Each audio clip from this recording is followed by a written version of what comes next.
Unlocking the past, designing the future. Brought to you by the Curiosity Archive. Welcome to Wisdom Hub, Japan.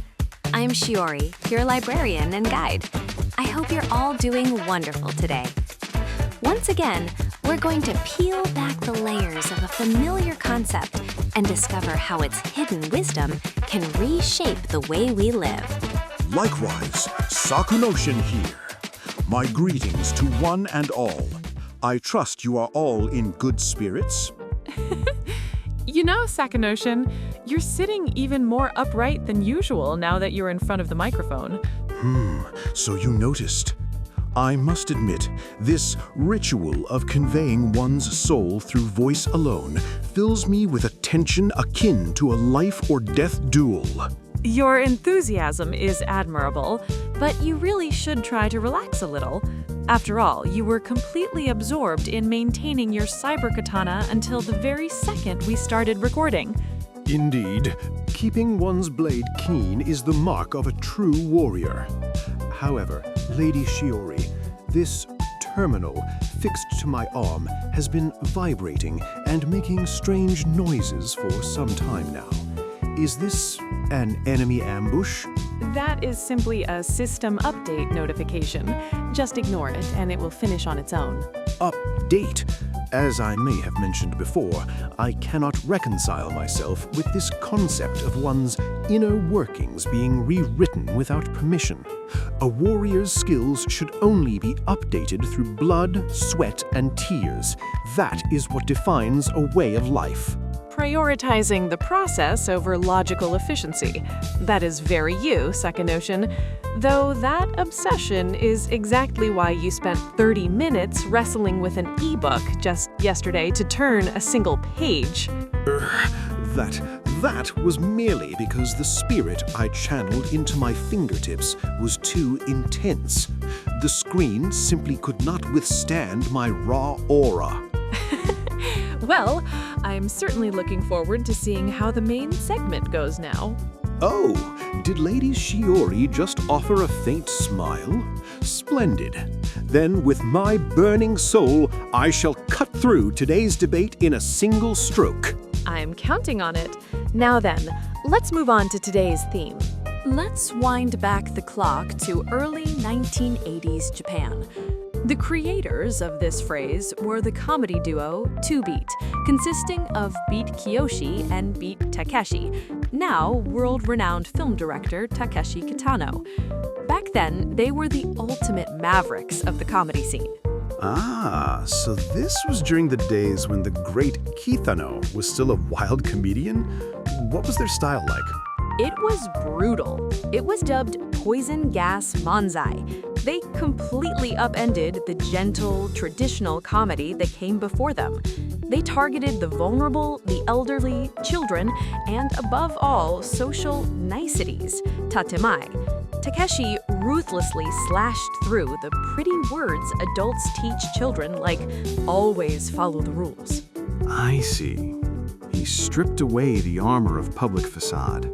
The symbol of that was his parody of traffic safety slogans. In response to the righteous slogans promoted by schools and police, Takeshi delivered the punchline, "A red light isn't scary if we all cross together." The reason this was so explosively popular wasn't that it encouraged crime. It was because it vividly captured the small-minded dishonesty of the Japanese people at the time. The feeling that I don't have the courage to break the rules alone, but if everyone else is doing it, I want in. Indeed. While one wishes to appear upright, there is a hidden weakness, a desire to take the easy way out. When that weakness was thrust before them as humor, the people felt a shock of recognition. Yes. Through this gag, Takeshi exposed the gap between public facade, tatemae, and true feelings, hone. The laughter was self-deprecating and razor-sharp. In that moment, the phrase became a powerful metaphor for criticizing society that would be etched into our culture forever. It remains a mystery to me. Even if the numbers increase, the probability of being struck by a car, does not change. Why does the fear itself disappear? Psychology has the answer. The key words here are diffusion of responsibility and de-individuation. First, regarding diffusion of responsibility. Sakun Shin-san, how do you feel if you cross a red light alone? If an accident occurs, 'tis my own lack of virtue. If I am caught, I alone face the penalty. It is 100% my responsibility. Right, but if 100 people cross together, your subjective sense of responsibility is diluted to 1/100th. I won't be the only one targeted, or if something happens, it's not just my fault. It's an illogical but irresistible sense of security. So the logic of numbers paralyzes the reason of survival. And what is this de-individuation? This is the phenomenon where a person's individual identity vanishes when they blend into a crowd, becoming part of a faceless mob. Whether it's a uniformed group, a large protest, or modern social media, the common thread is the feeling that my name cannot be identified. De-individuated people often lose their moral restraints and rationality they usually hold dear. When crossing that red light together, they aren't individual humans anymore. They are one giant creature without a will. Truly terrifying. And I presume the principle of social proof plays a part here, using others' movements as a guide for what is correct? Exactly. My eyes see a red light, but since everyone else is walking, it must be safe. We end up trusting the atmosphere of the crowd more than the objective facts. It's a survival instinct that becomes a fatal flaw in a modern society built on rules. While the psychology is fascinating, I suspect the reason this phrase resonates so deeply in Japan is tied to our specific social structure. That is the core of it. It's what the author Shichihei Yamamoto called the rule of the atmosphere, kuki, or the logic of the traditional village society, mura shikai. In Japan, the atmosphere, or harmony, wa, of a situation often carries more weight than objective rules or laws. Indeed. If everyone else at a red light begins to walk and you alone stubbornly remain, you risk being viewed not as correct, but someone who cannot read the room or lacks a spirit of cooperation. Exactly. In this context, the fear of standing out is heavier than the fear of breaking the law. For many, crossing that red light isn't a voluntary violation. It's a defense mechanism to avoid being left behind by the group. The structure of amae, proposed by psychiatrist Takeo Doi, is a key here. It is an excessive reliance on the collective. Since we are all crossing together, society or those above us will surely forgive us in the end. This is the very pathology of Japanese organizations, avoiding personal responsibility and abandoning individual agency. Precisely. Behind the beautiful word harmony lies a machine that grinds down individual will to justify group recklessness. This monster, called the atmosphere, is the magic that makes a red light look green. Looking back, there is no shortage of real-world incidents that this phrase has mocked. Yes, from the 1980s to the present, whenever a political or corporate scandal breaks, this phrase dances through the media as the sharpest form of satire. Old editorial cartoons used to depict corrupt politicians arm in arm crossing a red light. Their excuses, "It wasn't just me, it's industry practice," or "It was party policy," are the perfect manifestation of this spirit. I recall the collapse of the bubble economy in the 1990s. When the illegal loans of banks and brokerage firms came to light, the employees all said the same thing.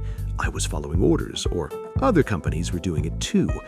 Everyone knew it was a red light, yet they marched forward in lockstep, and the great ship of the Japanese economy ran aground. It's the same in the 2000s and beyond. The pension record disappearance, pharmaceutical scandals, and recent data falsification in manufacturing. In every instance, the justifications were because everyone else was doing it, or because it's been the custom for years. It seems that even after decades, we have not overcome this disease of the collective mind. In fact, as organizations grow larger and demand more efficiency, the cost of standing still alone has skyrocketed. The pressure to cross the red light feels less like a temptation and more like a command. History is a mirror. The fact that this phrase remains relevant today is a harsh reminder that we have yet to establish true individual responsibility. Thus far, we have spoken of physical crosswalks, but now a vast digital intersection lies before us, the internet. Precisely. The flaming and Joe phenomenon on social media is the modern-day peak of a red light isn't scary if we all cross together. When thousands of people pile on to attack someone for a slip of the tongue or a scandal, each user truly believes they're wielding the hammer of justice. Yet the reality is a lack of accountability. Everyone else is hitting them, so I may strike a blow as well. Or, among so many comments, my single stone will surely not hurt anyone. It's the cowardice of the crowd. Exactly. This is de-individuation in a form far more severe than the old comedy bits. When people cross the red light, the line of defamation or privacy invasion as a group through a screen, their guilt vanishes. It's replaced by a strange sense of omnipotence and righteous solidarity. The spread of fake news is no different. Within the narrow village of one's own timeline, information that everyone is sharing and believing feels like a true green light, even if it is a blatant lie. In these echo chambers, the signals only show the colors we want to see. Even if the outside world is flashing a bright red stop, if the crowd inside is moving, people will charge straight off a cliff without noticing. Social media has accelerated the speed of crossing red lights to the speed of light. I find myself constantly wondering, why is it that a decent soul, someone who is honest in private life, a devoted parent, and a kind neighbor, becomes capable of ignoring red lights the moment they enter an organization? That is a critical theme in organizational theory. Most fraud doesn't start with a blatant violation. It begins with small deviations, a yellow light or a blinking caution. Let's just loosen the standards slightly, or we'll just change the date this one time. A small crack in the dam. Surely this much will be forgiven. Yes, and when others see that, they think, oh, so that much is allowed. Gradually, that behavior is promoted to the way we do things here, company custom, and eventually no one looks at the color of the light anymore. And if one brave soul should cry out, "This is wrong," what then? In a situation where everyone is already crossing, that voice is drowned out. Worse, that person is treated as a nuisance who stops the workflow, or a traitor who can't read the room, and excluded. Communication theory calls this the spiral of silence. When people feel their opinion differs from the majority, they fall silent for fear of isolation. That silence, in turn, accelerates the group's reckless momentum. The more a person values the harmony of the group, the more likely they are to contribute to the greatest of wrongs. A bitter irony, indeed. I wish to ponder the state of the human soul for a moment. I suspect that behind this phrase, "a red light isn't scary if we all cross together," lies a hidden fear of freedom. That is a very sharp insight. The philosopher Erich Fromm, in his masterpiece, Escape from Freedom, pointed out that humans often find freedom unbearable. As a result, they may voluntarily seek to submit themselves to a dictator or a large collective. Indeed, to judge for oneself, to decide for oneself, and to bear full responsibility for the outcome, 'tis a lonely and heavy burden. Precisely. To stop at a red light and decide, I will not go, regardless of what those around you do, is an act of lonely freedom.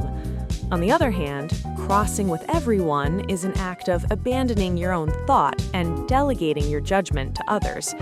You trade your freedom for the comfort of being released from the weight of responsibility. So this phrase mocks the unsightly way humans flee from the suffering of liberty into the easy cradle of the crowd. In Kantian ethics, there's a concept called the categorical imperative. It suggests act only according to that maxim whereby you can at the same time will that it should become a universal law. If we apply this to the red light, what if everyone in the world ignored the signal just because they were in a group? Naturally, the system would collapse and many lives would be lost. Logically, being in a group is no justification for a violation. Yet, human emotion often trusts the warmth of the person next to them more than cold, hard logic. But Shiori Dono, no matter how much one insists they are not scared, reality is cruel. Exactly. The most brutal part of this phrase is the stark fact that not being scared does not mean being safe. True. If a heavy truck hurtles into the intersection, it careth not if 100 people are crossing at once. Someone shall be sacrificed. Physical laws do not grant mercy to the indulgence of group psychology. And it's not just physical harm. Socially, if this mindset spreads, the very foundation of the rule of law collapses. If every rule becomes a mere formality because everyone is doing it, the predictability of society is lost. Roads where signals cannot be trusted, businesses where contracts aren't honored, media where truth isn't told. In such a society, everyone eventually suffers a fatal disadvantage. And the greatest harm of all is the loss of self. Yes, a life spent constantly checking the colors of those around you, crossing only when they do, it may feel like you are walking, but you are merely being swept away by the current. To depend on this phrase is to sell your soul to a faceless mob. Once you sell it, you may never be able to stand still of your own will again. That, to me, is the true fear. It seems the traffic signal, as a metaphor, has changed with the passing of the eras. In the 1980s, the signal symbolized rules imposed unilaterally by the state or authority. Back then, ignoring it together had a hint of playfulness, a rebellion against the grown-ups with a touch of anarchy. But what of the present day? It seems difficult even to discern what is red and what is green. Exactly. In this age of diversity, absolute values have collapsed. What looks like a shining green light to one group looks like an unforgivable red light to another. Within one's own community, everyone shouts, "It is green, advance," yet step but one pace outside, and others look upon you with scorn, as madmen charging through a scarlet signal. Standing before these fragmented signals, we look for the crowd even more obsessively than before. Follower counts, likes, trending hashtags. Aren't these all metrics we use to confirm that the signal we are crossing is the same as everyone else's?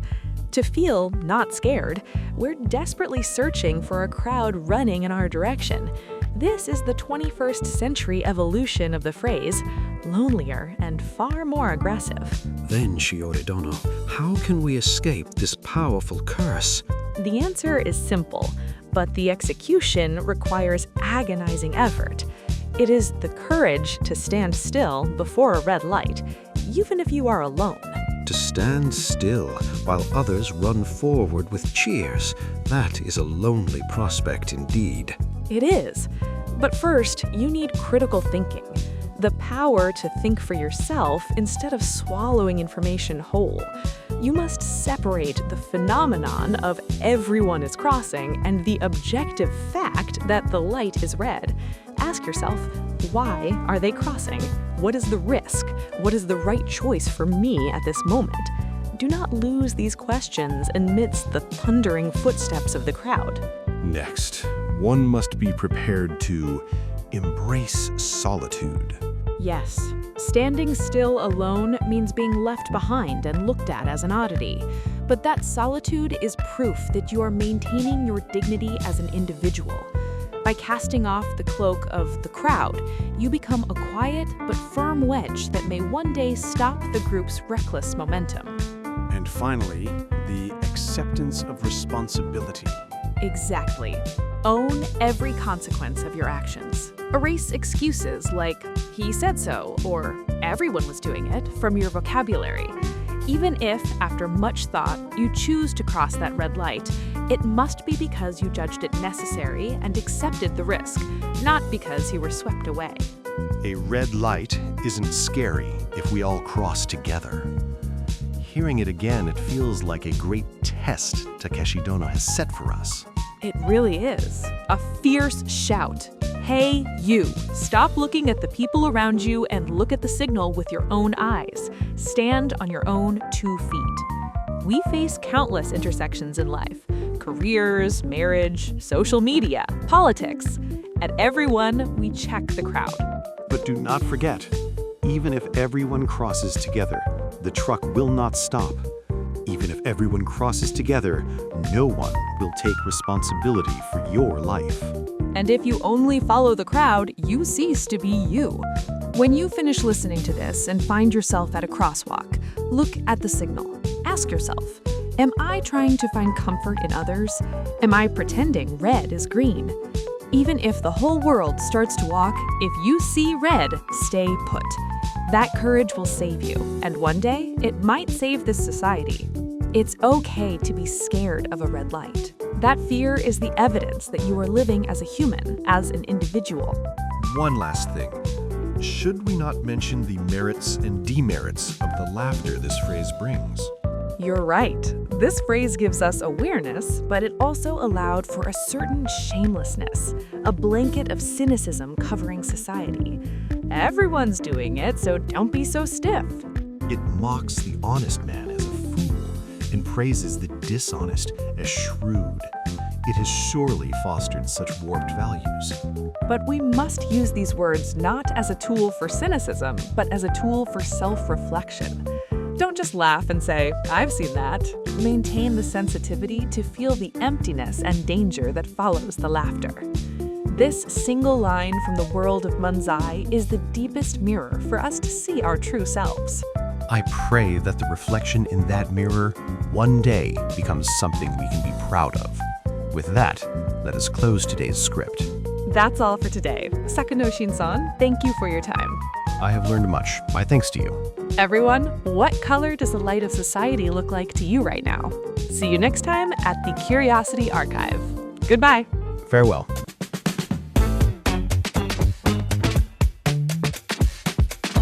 Wisdom for You, Heart of Japan, connecting the soul of Japan to the world.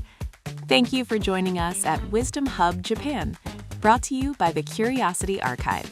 We look forward to seeing you in our next chapter. Until next time. 今日の話はいかがでしたか？先人の知恵ことわざはまだまだ続きます。次回好奇心の図書館でお会いしましょう。またね。